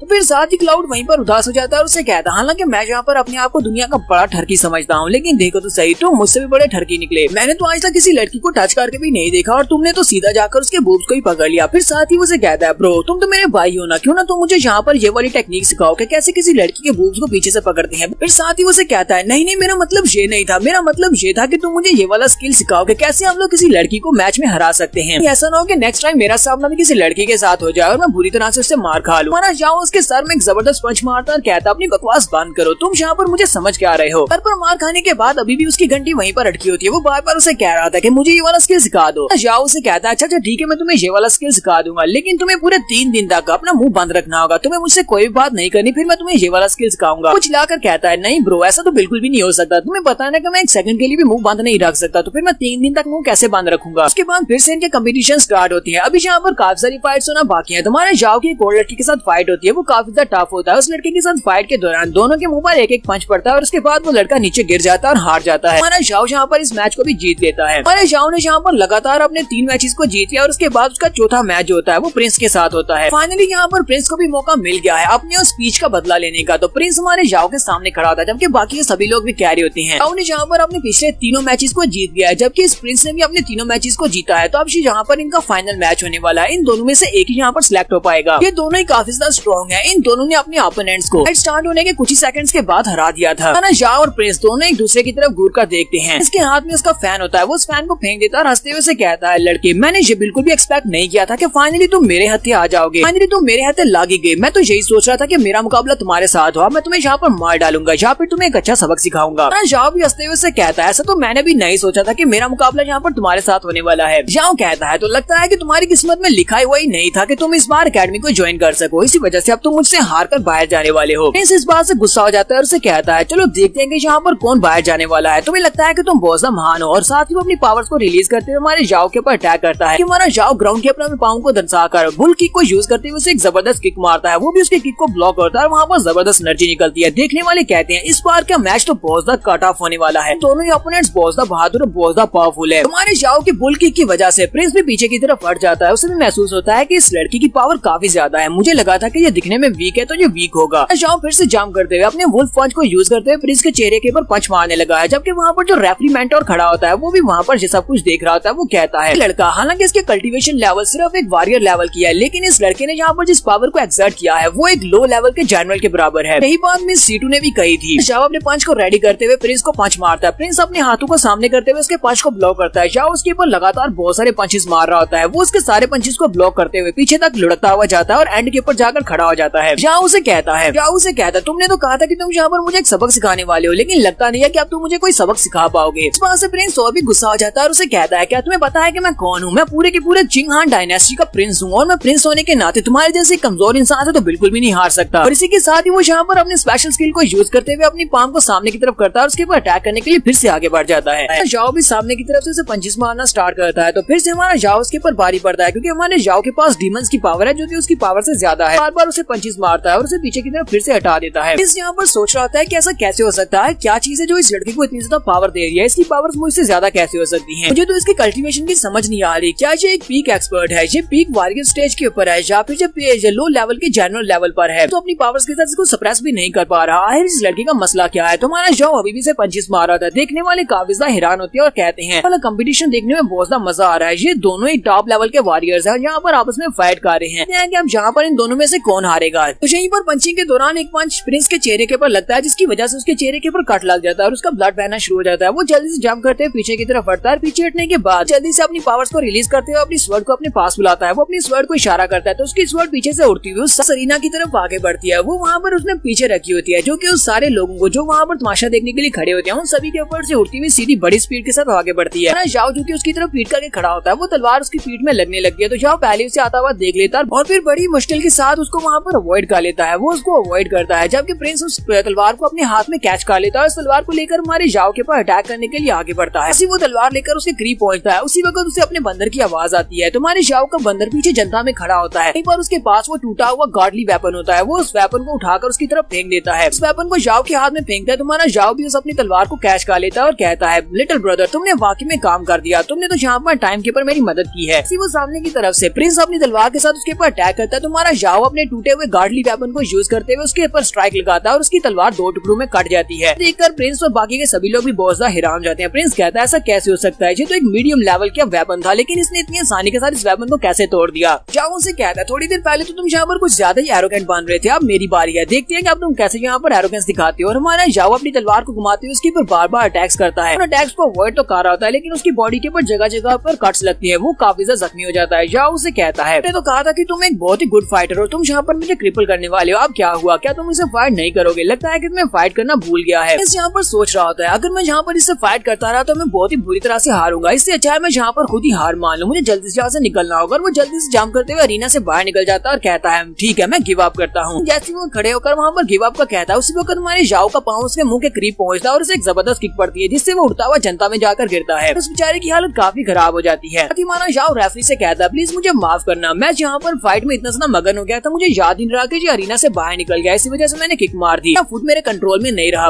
रेफरी उसे कहता है इस बार मैं तुम्हें माफ कर देता हूँ लेकिन अगली बार तुमने इस तरह की कोई गलती की तो तुम्हें डिस्क्वालीफाई कर दिया जाएगा। इसके साथ ही भागते हुए उसके पास आते हैं और उसे कहते हैं यंग प्रिंस क्या तुम ठीक हो? कहता है मैं ठीक हूँ। साथ ही माना जाओ उससे कहता है मुझे पता था कि तुम यहाँ पर जानबूझकर बाहर जा रहे हो ताकि तुम सरेंडर कर सको और मैंने जानबूझकर तुम्हारे मुंह पर किक मारी है। तुम्हें पता है कि यहाँ पर सिर्फ और सिर्फ स्ट्रॉन्ग लोगों की रिस्पेक्ट की जाती है क्योंकि तुम कमजोर हो, तुम यहाँ से भाग रहे हो, चाहे तुम एक प्रिंस ही क्यों ना हो, कोई भी यहाँ पर तुम्हारी इज्जत नहीं करेगा। आज के इस लेसन को हमेशा याद रखना। यहाँ पर अपने अरीना में अपनी फाइट को जीतने के बाद क्या अब इसकी सिर्फ फाइनल सिलेक्शन वाला टेस्ट रह गया है, तो इसी वजह से ये क्लाउड वन का मैच देखने के लिए उसके अरीना की तरफ चला जाता है। वो कहता है चलो चल के क्लाउड के मैच को देखते हैं। जैसे ही वो अरीना के करीब पहुंचता है तो देखकर बहुत ज्यादा हैरान हो जाता है। क्लाउड वन वहाँ पर अपने ओपोनेंट के साथ फाइट नहीं कर रहा था बल्कि अरीना में भाग रहा होता है जबकि उसका ओपोनेंट उसका पीछा कर रहा होता है। तो क्लाउड यहाँ पर जानबूझकर आगे आगे भाग रहा होता है ताकि वो बंदा उसका पीछा करते करते बहुत ज्यादा थक जाए, तो उसके बाद उसे आसानी से हरा सकता है। तो वो उसे बार बार कह रहा है कि चलो जल्दी आओ और मुझे पंच मारो। वो जानबूझकर उसे उकसा रहा होता है। तो माना जाओ उसे देखने के बाद काफी ज्यादा हैरान हो जाता है और कहता है ये बंदा अभी तक यहाँ पर सर्वाइव कर पाया, मुझे लगता है कि सिर्फ और सिर्फ इन्हीं टैक्टिक्स की वजह से। नहीं लगता कि इसने अपने पिछले मैचेस में अपने आप को जितवाया होगा किसी के साथ फाइट करते हुए। ये यहीं पर इन्हीं टैक्टिक्स को यूज करके यहाँ तक पहुंचा है। क्लाउड का जो ओपोनेंट होता है वो अपने पास से अपना वेपन निकालता है और अपने वेपन को घुमाकर उसके ऊपर अटैक करता है, जबकि क्लाउड जंप करते हुए उसके अटैक को अवॉइड करता है। वो फिर बार बार अपने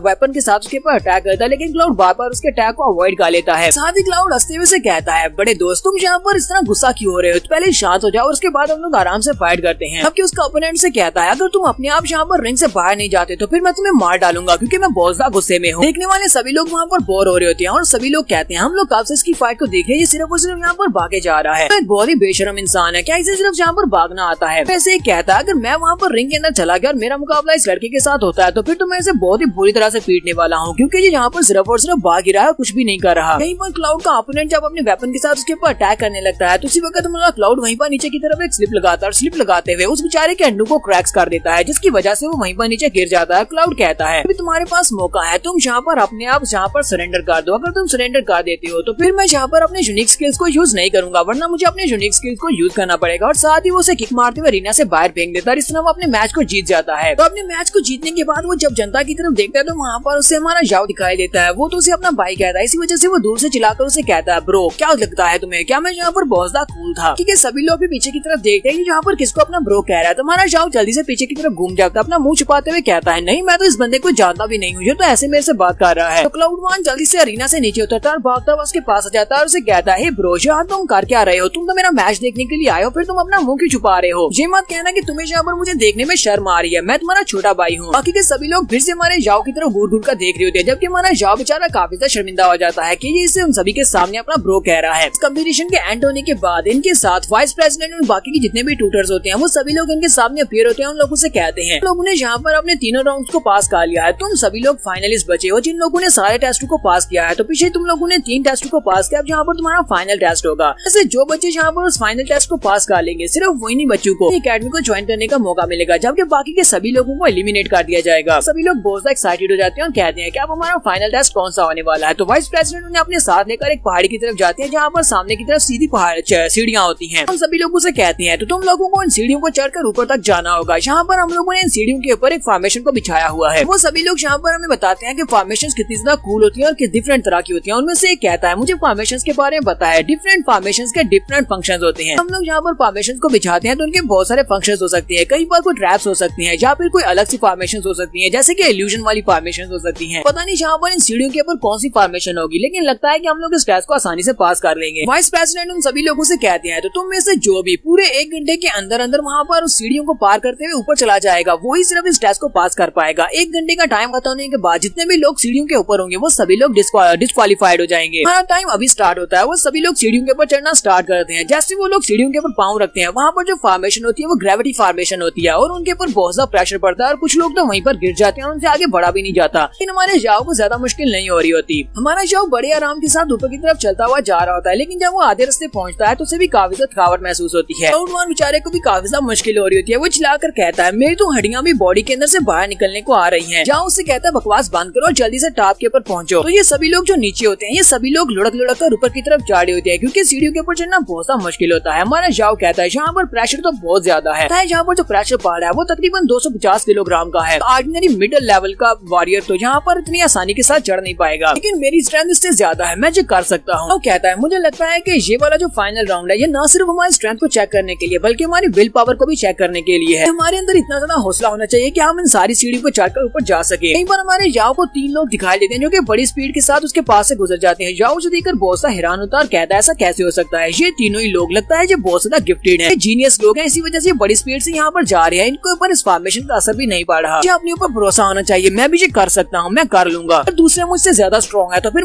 मुझे उन लोगों से भी ज्यादा स्ट्रॉन्ग बनना होगा। और यहाँ पर अपनी डीमन पावर्स को रिलीज करता है और डीमन पावर्स को रिलीज करते हुए यहाँ पर डीमन वुल्फ की पावर को यूज करते हुए बड़ी स्पीड से आगे की तरफ बढ़ना स्टार्ट करता है, जबकि क्लाउड वन बेचारा पीछे रह जाता है और उसे कहता है ब्रो ये तुम क्या कर रहे हो, अपने ब्रो को भी ले जाओ, तुम तो बिल्कुल भी वफादार ब्रदर नहीं हो, मुझे भी साथ लेकर जाओ। जाओ बड़ी स्पीड के साथ ऊपर की तरफ जाना स्टार्ट करता है। बाकी ये सभी लोग इसे देखकर काफी हैरान हो जाते हैं। वो 3 लोग अभी भी हमारे जाओ के आगे होते हैं, वो काफी दूर निकल चुके होते हैं। जाओ कहता है ये तीनों लोग अभी भी मेरे आगे आगे ही हैं, लगता है ये तीनों मुझसे पहले वहाँ पर पहुँच जाएंगे और वो तीनों वहाँ पर पहले पहुँच जाते हैं। हमारा जाओ कहता है ये सभी लोग जीनियस हैं, मुझे लगता है कि यूनिवर्सिटी एग्जामिनेशन कंप्लीट होने के बाद जब यहाँ पर से स्टडी कंप्लीट कर लेंगे तो ये सभी लोग जॉन किंग लेवल तक पहुँच जाएंगे। मुझे भी यहाँ पर अगर जॉन किंग लेवल तक पहुँचना है तो मुझे इनको फॉलो करना होगा और मुझे इनके साथ वहाँ पर पहले पहुँचना होगा कि मैं भी एकेडमी खत्म होने के बाद जॉन किंग लेवल तक पहुँच सकूं। वो भी अपनी स्पीड को और भी ज्यादा बढ़ाता है। जब वो अपनी स्पीड को और ज्यादा बढ़ाता है तो उसे महसूस होता है कि वो पानी के अंदर गिर रहा है और इसी के साथ ही वो टॉप के ऊपर पहुँच जाता है। तो यहीं पर हमारे जाओ को उसका दूसरा दोस्त भी मिल जाता है, जो उसका दूसरा बेस्ट फ्रेंड होने वाला है, जिसका नाम फी चैंग है। फी चैंग उसे कहता है ब्रदर देखो तो जरा, तुम तो दिखने में बहुत ज्यादा कमजोर लगते हो, लेकिन तुम यहाँ पर हमारे साथ ही पहुँच जाए। ऐसे थोड़ी देर के लिए मुझे वहाँ पर लगा था कि तुम मुझसे आगे निकल जाओगे। हमारा जाओ उसकी बात सुनने के बाद बहुत ज्यादा हैरान होता है। फी उसे कहता है क्या तुम्हें अभी तक समझ नहीं आई, तुम टॉप के ऊपर पहुँच जाए हो, तुमने टेस्ट को पास कर लिया, तुम चौथे नंबर पर हो। देखकर तुम्हारा जाओ और भी ज्यादा हैरान हो जाता है कि वाकई में वो टॉप के ऊपर खड़ा होता है। फी उसे कहता है मेरा नाम फी चैंग है। नाम क्या है? मुझे लगता है कि अब हमने टेस्ट को पास कर लिया है तो हम दोनों एक ही क्लास में जाने वाले हैं, तो वहाँ पर जाने के बाद हम दोनों एक दूसरे के अच्छे दोस्त बन जाएंगे। हमारा जाओ भी उसे अपना नाम बताता है कि मेरा नाम जाओ जुई है। फिर साथ ही ही उसकी नजर दूसरे दोनों लड़कों के ऊपर भी पड़ती है। दूसरे दोनों लड़कों में एक तो दूसरा यंग मास्टर ची होता है और उसके साथ एक लड़की होती है। उसे कहता है लगता है कि तुम्हें उस लड़की में इंटरेस्ट है, वो काफी खूबसूरत भी है। जाओ उसे कहता है नहीं, मैं तो बस ये देख रहा हूँ कि वो लड़की दिखने में काफी ज्यादा कमजोर है, लेकिन उसकी स्ट्रेंथ काफी ज्यादा है कि वो इतनी आसानी से यहाँ पर पहुंच जाए। यंग मास्टर ची अपने साथ उस लड़की को लेता है और वहाँ से साइड के ऊपर मुड़ जाता है। फिर साथ ही वो सोच रहा था अब जबकि ये लड़का भी यहाँ पर है तो इसका मतलब इसने टेस्ट को पास कर लिया है, तो एकेडमी स्टार्ट होने दो, उसके बाद देखना मैं इसके साथ क्या करता हूँ, उसके बाद इसे पता चलेगा। यहाँ पर अभी सिर्फ और सिर्फ 4 बच्चों ने टेस्ट को पास किया है और उसके बाद भी बहुत सारे बच्चे होते हैं जो कि टॉप के ऊपर पहुंचे होते हैं और वो लुढ़कते लुढ़कते वहाँ तक पहुँच रहे होते हैं। जो ऊपर चढ़े होते हैं उन सभी की हालत बहुत ज्यादा खराब होती है क्योंकि इस ग्रेविटी फॉर्मेशन को पार करना इतना आसान काम नहीं था। बहुत सारे बच्चे ऐसे होते हैं जो कि टेस्ट को पास कर रहे होते हैं। वाइस प्रेसिडेंट वहाँ पर आकर खड़े हो जाते हैं और कहते हैं तो तुम्हारा 1 घंटा पूरा होने वाला है। साथ ही वो सभी लोगों से कहते हैं तुम्हारा 1 घंटा पूरा हो चुका है, मैं जहाँ पर तुम्हारे तीसरे टेस्ट को कम्प्लीट करने वाला हूँ। जैसे मैं जहाँ पर फिनिश बोलूंगा जितने भी लोग सीढ़ियों के ऊपर होंगे वो सभी लोग फेल हो जाएंगे। तो हमारा जो जाओ होता है वो सोच रहा होता है कि अभी तक क्लाउड वन ऊपर पहुंचा नहीं है, वो पता नहीं कहाँ पर रह गया। मुझे तो लगा था कि वो इस टेस्ट को पास कर लेगा, अगर वो पास कर लेता तो हम दोनों एक साथ अकेडमी में जाते हैं। उसी वक्त वहाँ पर हमें सीढ़ियों के ऊपर हाथ दिखाई देता है। तुम्हारा क्लाउड वन भी वहाँ पर 1 घंटे के टाइम लिमिट से पहले वहाँ पर पहुंच जाता है और कहता है ब्रो मैं भी यहाँ पर पहुंचा, मुझे पता था कि ऊपर आने के बाद तुम बहुत ज्यादा लोनली फील कर रहे होगे। अब मैं नहीं चाहता कि अकेडमी में तुम अकेली सारी की सारी लड़कियों के साथ मजे करो, मुझे भी आने दो। हमारा शाह जल्दी से आगे बढ़ता है और उसे खींचते हुए ऊपर ले आता है। इसी के साथ वाइस प्रेसिडेंट उन सभी लोगों से कहते हैं तो ये फाइनल हुआ, अकेडमी को ज्वाइन करने वाले बच्चों की लिस्ट में और सिर्फ 97 बच्चे ऐसे हैं जो कि हमारी अकेडमी को ज्वाइन करेंगे, बाकी के सभी लोगों को डिस्क्वालीफाई किया जाता है, तो बाकी के सभी लोग वापस चले जाओ। फिर साथ ही वाइस प्रेसिडेंट उन सभी बच्चों से कहते हैं तो तुम सभी 97 बच्चे जो पास हो गए हो तुम सभी लोग कल सुबह ऑफिशियली स्कूल आ जाना और वहाँ पर आकर अपने अपने मेंटर से मिलना जहाँ पर तुम्हें रूल्स के बारे में बताया जाता है। और इसके बाद वो वहीं से उड़ जाते हैं। तो सारे बच्चे उसको उड़ता हुआ देखकर बहुत ज्यादा हैरान होते हैं और कहते हैं ये तो उड़ सकते हैं। तो वाइस प्रेसिडेंट फिर से वहीं पर रुकते हैं और उन सभी लोगों से कहते हैं कल तुम सभी को ऑफिशियली अकेडमी में आना होगा, वहाँ पर तुम्हारे जो टीचर्स हैं वो तुम्हें अलॉट किए जाएंगे, वहाँ पर तुम्हारी क्लासेस अलॉट होंगे और साथ ही तुम्हें रूल्स बताए जाएंगे। तो वहाँ से चले जाते हैं। उसके बाद वो सभी लोग कहते हैं हम लोग पास हो गए और वो सभी लोग वहाँ पर बहुत ज्यादा खुश हो जाते हैं और जश्न मना रहे होते हैं। जबकि हमारा जाओ प्रिंसिपल की तरफ देख रहा होता है, वाइस प्रिंसिपल की तरफ देख रहा होता है और सोच रहा होता है हवा में उड़ सकता है, इसका मतलब यह है कि ये किंग लेवल का एक्सपर्ट है। सिर्फ और सिर्फ किंग लेवल के एक्सपर्ट ही हवा में उड़ सकते हैं, बहुत ही जल्दी मैं भी एक किंग लेवल का एक्सपर्ट बन जाऊंगा और मैं भी हवा में उड़ना स्टार्ट करूंगा। यहीं पर एक टीचर आते हैं और हमारे जाओ को उसके नाम का एक बैज देते हैं जो कि उसके एकेडमी के एक स्टूडेंट होने का सबूत है। जाओ और क्लाउड वन और उसके साथ फीस चांग उन तीनों को उनके कार्ड्स मिल जाते हैं और वो तीनों ही बहुत ज्यादा खुश होते हैं और तीनों वहाँ से वापस आने के बाद एक दूसरे से अलग हो जाते हैं। हमारा जाओ उन दोनों को बाय बोलने के बाद वहाँ से वापस की तरफ चल पड़ता है और कहता है मेरे ग्रैंडपा ये खबर सुनने के बाद बहुत ज्यादा खुश हो जाएंगे कि मैंने टेस्ट को पास कर लिया और मैं एकेडमी का स्टूडेंट बन गया हूँ। अब जल्दी से अंकल ली और उस बंदर के पास चलती है ताकि हम लोग वापस जा सके। तो ये यहाँ पर अंकल ली के साथ आया था। जब ये वापस आ रहा होता है तो यहीं पर गली में दिखाते हैं कि अंकल ली गली के किनारे में बेहोश पड़ा होता है, जबकि मंकी उसके पास बैठा होता है। मंकी उसको बेचारे को बचाने की कोशिश कर रहा था, उसे होश में ला रहा होता है। जाओ भी भागता हुआ वहाँ पहुँचाता है और कहता है अंकल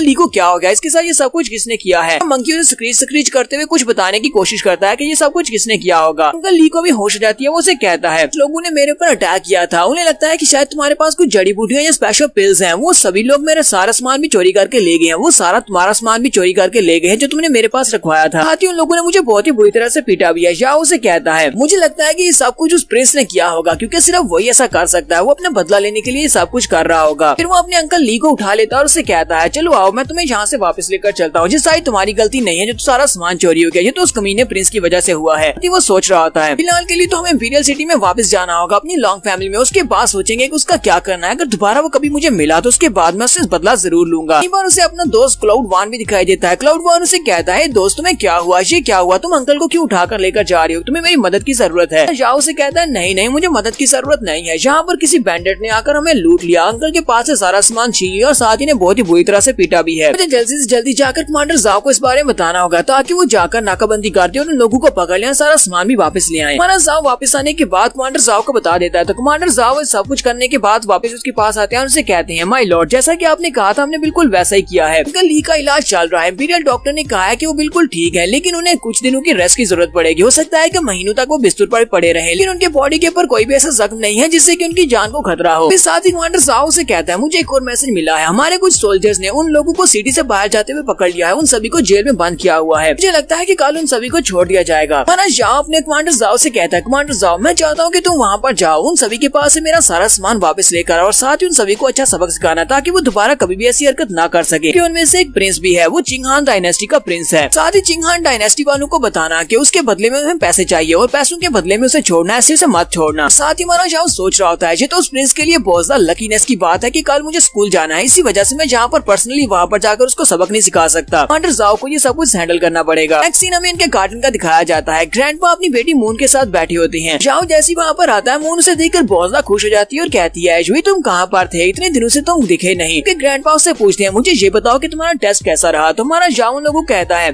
मैं ऑफिशियली अकेडमी का स्टूडेंट बन चुका हूँ, मैं ऑफिशियली इंटर हो गया, मैंने सारे के सारे टेस्ट को पास किया है। तो ग्रैंडपा ये पास सुनते ही खुश हो जाते हैं और कहते हैं ये तो बहुत ही अच्छी बात है। साथ ही ग्रैंडपा से मशवरा देते हुए कहते हैं मैं चाहता हूँ कि अकेडमी में जाने के बाद तुम वहाँ पर अपना बहुत ज्यादा ध्यान रखना, क्योंकि इस अकेडमी को ज्वाइन करने वाले सारे के सारे जीनियस हैं। सभी जीनियस है, इसी वजह से बहुत ज्यादा एरोगेंट भी होंगे और तुम्हें उन सभी से बचना होगा ताकि तुम सिर्फ और सिर्फ वहाँ पर अपनी मार्शल आर्ट्स के ऊपर ही ध्यान दे सको। साथ ही ग्रैंडपा से कहते हैं मैं चाहता हूँ कि आज का तुम सारा दिन अपनी माँ और मून के साथ बिता लो, क्योंकि जब तुम एक बार अकेडमी में चले जाओगे तो अकेडमी पास होने तक तुम्हें वहाँ से निकलने नहीं दिया जाएगा, तुम वहीं पर रहने वाले हो। जाओ वहाँ से सीधा अपनी मून के पास आता है। मून के पास आने के बाद उससे बातें करता है। ढेर सारी बातें करने के बाद मून उसे कहती है ठीक है तुम बाद में मुझसे मिलने के लिए जरूर आना। जाओ उसे कहता हाँ क्यों नहीं, मैं जरूर आऊंगा। तो मंकी भी जल्दी से जाम करते हुए उसके पास आ जाता है। जाओ अपने मंकी को देखता है, कहता है ये तो बहुत ही अच्छी बात है कि तुमने भी अपने जख्मों को हील कर लिया। साथ ही वो अपने मंकी से कहता है चलो मंकी अब हमारा टाइम हो चुका है, हम लोग अकेडमी जाएंगे। नेक्स्ट सीन में अगले दिन सुबह सुबह का दिखाया जाता है। तुम्हारा जाओ अगले दिन तैयार होकर अपनी अकेडमी के लिए निकल पड़ता है। तो आज उसका अकेडमी में पहला दिन होने वाला है। वो उन पिलर्स के पास आकर खड़ा हो जाता है जिन पिलर्स के पास उनका टेस्ट लिया गया था। जाओ उन पिलर्स के पास खड़े होकर कहता है मैंने सुना था कि इन पिलर्स के पास खड़े होकर हमें मन की शांति मिलती है, जिससे हम लोग ग्रेटर अचीवमेंट्स को हासिल कर सकते हैं और हमारी कल्टीवेशन तेजी से बढ़ती है। देखते हैं कि वाकई में ऐसी बात है कि मैं इन पिलर्स को देखकर या फिर इनकी एनर्जी को महसूस कर हम लोग किंग लेवल तक पहुंच सकते हैं। वो उनके पास खड़ा होता है तो उसे इन पिलर्स के पास से कुछ भी महसूस नहीं होता। उससे उन पिलर्स के ऊपर से रूइंस दिखाई देती हैं, कुछ फॉर्मेशंस होती हैं। वो कहता है ये फॉर्मेशंस तो आउट ऑफ ऑर्डर है, यानी कि इनको समझा नहीं जा सकता, इसी वजह से कोई इनको समझ नहीं सकता। साथ ही वो आगे बढ़ता है, कहता है चलो छोड़ो इनको, अब अकेडमी में अपनी क्लास में जाते हैं। जाओ चलता हुआ सीधा अकेडमी के दरवाजे के पास पहुंचता है जहाँ पर लिखा होता है द रॉयल स्कूल, और वो दरवाजे को पार करके अंदर आ जाता है। जब वो अंदर आता है तो उसे वहाँ पर डिफरेंट सी अजीब अजीब सी चीजें दिखाई देती हैं। वहाँ पर बहुत सारे स्पिरिट बीस्ट भी होते हैं और काफी सारे लड़के होते हैं जो कि अपनी क्लास की तरफ जा रहे होते हैं। उसका अपना मंकी भी उसके साथ ही होता है, तो वो अपने मंकी के साथ आगे की तरफ बढ़ता है। पर अकेडमी के अंदर ही एक लड़का शॉप लगाकर बैठा होता है, यानी कि यहाँ पर काफी सारी शॉप्स भी होती हैं। वो सभी लोग यहाँ पर डिफरेंट टाइप के आइटम्स को बेच रहे होते हैं स्टूडेंट्स को। जाओ चलता हुआ जा रहा होता है, वो वहाँ पर सभी चीजों को देखकर एक्साइटेड हो रहा होता है। उसी वक्त क्लाउड वन वहाँ से निकलता है और उसे कहता है ब्रो क्या तुम मुझे भूल तो नहीं गए? लगता है कि तुम इस अकेडमी को देखकर यहाँ पर अमेज्ड हो रहे हो, यानी कि तुम्हें ये सारी चीजें अजीब लग रही है, तुम पहली बार ये सारी चीजें देख रहे हो ना। यहीं पर हमारा क्लाउड वन हमें रॉयल स्कूल के बारे में बताता है। वो उसे कहता है कि ये रॉयल अकेडमी ये तकरीबन 1500 साल पहले यहाँ पर एस्टेब्लिश की गई थी और यहाँ पर हर साल सिर्फ और सिर्फ 100 स्टूडेंट्स को एक्सेप्ट किया जाता है। बहुत सारे स्टूडेंट्स आते हैं लेकिन उनमें से फाइनल 100 स्टूडेंट्स को ही फाइनल किया जाता है। इस बात का तुम अंदाजा लगा सकते हो कि पिछले 1500 साल में यहाँ पर कितने सारे स्टूडेंट्स होंगे जो कि इस अकेडमी से ट्रेन होकर बाहर निकले हैं। इनमें से ज्यादा स्टूडेंट्स ऐसे होते हैं जो कि अकेडमी के मेंटोर्स बन जाते हैं या फिर डीकन बन जाते हैं या फिर किसी सिटी के सिटी लॉर्ड बन जाते हैं और जो किंग लेवल तक पहुंच पाते हैं, हायर पोस्ट के ऊपर जाते हैं या फिर किसी दूसरे कंट्री में कल्टीवेट करने के लिए चले जाते हैं। तुम्हारा जाओ से कहता है तुम्हें तो यहाँ पर काफी कुछ पता है, लगता है कि तुम्हारे पास काफी सारी नॉलेज है। क्लाउड वन से कहता है तुमने मेरी कुछ ज्यादा ही तारीफ कर दी। हाँ ठीक है मुझे इस बारे में पता है, चलो अब जल्दी से ड्रिल फील्ड की तरफ चलते हैं, वहाँ पर हमारे मेंटोर हमारा इंतजार कर रहे होंगे, सभी लोग वहीं पर इकट्ठे होने वाले हैं। नेक्स्ट सीन हमें ड्रिल फील्ड का दिखाया जाता है। ड्रिल फील्ड में टीचर सीटू और बाकी के कुछ टीचर्स वहाँ पर खड़े होते हैं। जब ये लोग वहाँ पर पहुँचते हैं तो वहाँ पर इनको डिवाइड किया जाएगा। टोटल 97 बच्चे थे, यानी इस साल टोटल 97 है और उन सभी को ग्रुप्स में चेंज किया जाएगा और इनको मेंटोर्स अलाउड किए जाएंगे। पर हमारे याओ जुई और इसके साथ क्लाउड वन इन दोनों को एक ही ग्रुप में रखा जाता है और इन दोनों की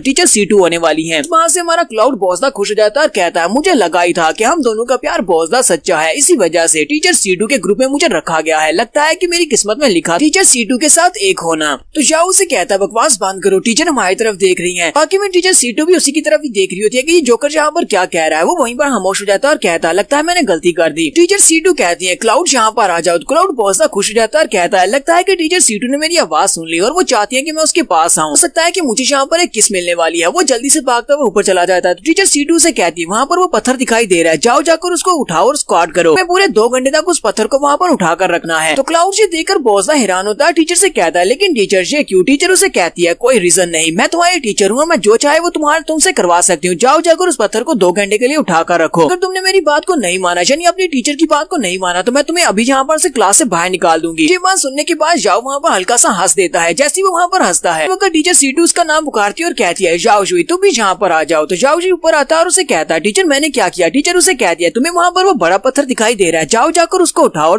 और तुम्हें पूरे 6 घंटे के लिए उस पत्थर को उठा कर रखना है। जाओ अपने माथे पे हाथ रखता है और कहता है इस बेवकूफ क्लाउड वन ने यहाँ पर पहले दिन मुझे मरवा दिया, जबकि बाकी के सारे स्टूडेंट स्टूडेंट्स वहाँ पर हंसना शुरू कर देते हैं। जो नेक्स्ट एपिसोड में देखेंगे ये दोनों बेवकूफ और आगे क्या करने वाले हैं। तो एपिसोड की एक्सप्लेनेशन अच्छी लगी हो तो कमेंट करके जरूर बताइएगा। अब मेरे चैनल पर नहीं है और अभी तक चैनल को सब्सक्राइब नहीं किया हुआ तो जल्दी से चैनल को सब्सक्राइब कर दे, वीडियो को लाइक और शेयर कर दे। शुक्रिया।